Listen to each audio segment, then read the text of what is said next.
Mahiya Mahi casting এটা কি পূর্ব পরিকল্পিত ছিল না? বিষয়টা কেউ বলছেন এটা জওয়ানের দীপিকা দ্বারা ইন্সপায়ার্ড বলছেন। আমি না, জওয়ানের দীপিকা দ্বারা আমরা আসলে এটা আমাদের জন্য একটা এক্সাম্পল ছিল, দ্যাটস ট্রু। আমরা আসলে প্রথমে ভাবছিলাম যে কোনো মানে বয়স্ক মাকে নিব, সেটা হতে পারে শাবানা ম্যাডাম, সেটা হতে পারে ববিতা ম্যাডাম, সেটা হতে পারে অন্য কেউ, কিন্তু আসলে নানান কারণে তাদের সাথে ব্যাটে বলা হয় না। ইভেন আজকে বলি আমি যে আমাদের যে বাহুবলীর শিবগামী মা ছিলেন, হ্যাঁ, ওনার সাথেও আমরা কথা বলেছি, মানে আদনান ভাই ওই পর্যন্ত আমাদের উনি অনেক টাকা চাইছিলেন, বাট আমরা ওনার সাথেও রাজি ছিলাম আর কি।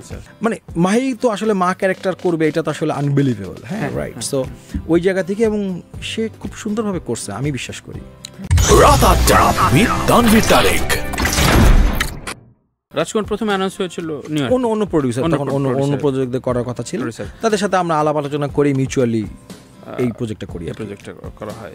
সো রাজকুমার শুধুমাত্র সময় এবং বাজেটের জন্যই প্রথমে প্রিয়তমা ধরা হলো নাকি? জি জি, অবশ্যই এই লজিকে। জি জি, আমাদের একবার ভাবছিলাম রাজকুমার করবো, কিন্তু পরে দেখলাম যে সময় আর যে বাজেট, এটা কারণ তখন তো আপনি প্রিয়তমা না হলে তো আপনি ইন্ডাস্ট্রিতে, আপনি আজকে তুফান, দরদ যেই বাজেটের ছবি, এই সাহসটা কিন্তু আসছে আসলে প্রিয়তমা থেকে। ডেফিনেটলি। কিছু নিন্দুকদের প্রশ্ন আমি একটু খণ্ডাতে চাই আজকে। জি, সেটা হচ্ছে প্রথমত মাহিয়া মাহি কাস্টিং এটা কি পূর্ব পরিকল্পিত ছিল না? বিষয়টা কেউ বলছেন এটা জওয়ানের দীপিকা দ্বারা ইন্সপায়ার্ড বলছেন। আমি না, জওয়ানের দীপিকা দ্বারা আমরা আসলে এটা আমাদের জন্য একটা এক্সাম্পল ছিল, দ্যাটস ট্রু।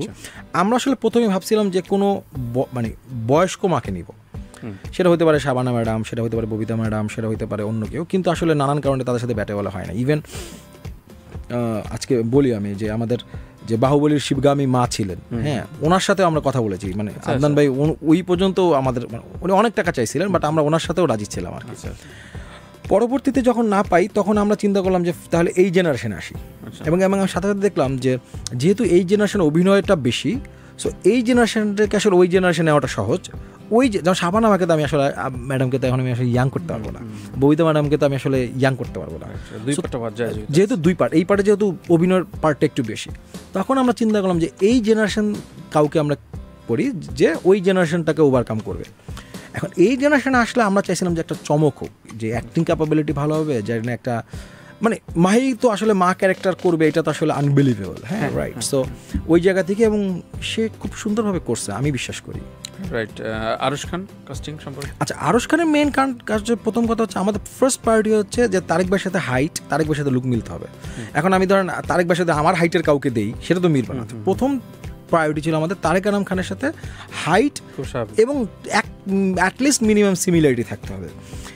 তারপরে হচ্ছে আমাদের এরপরে ওই হাইটের যাদের আমরা পাইছি, তাদের মধ্যে অ্যাক্টিং ক্যাপাবিলিটি বা আমরা অনেকের সাথে কথা বলছি, আরও আমি দেখছি যে অনেক বেশি ডেডিকেটেড। ছেলেটার গল্প শোনার পর আমরা বিশ্বাস করেন, ও 4 দিন, আমার শুটিংয়ের আগে 4 দিন কোনো শুটিং করে নাই, ও পুরো 4টা দিন আমার সাথে ছিল, ভাইয়া এইটা কীভাবে হবে, ভাইয়া এইটা কীভাবে। এই ডেডিকেশনটা আমার দরকার ছিল, আর আমার কাছে মনে হয়েছে যে ও ভালো করছে।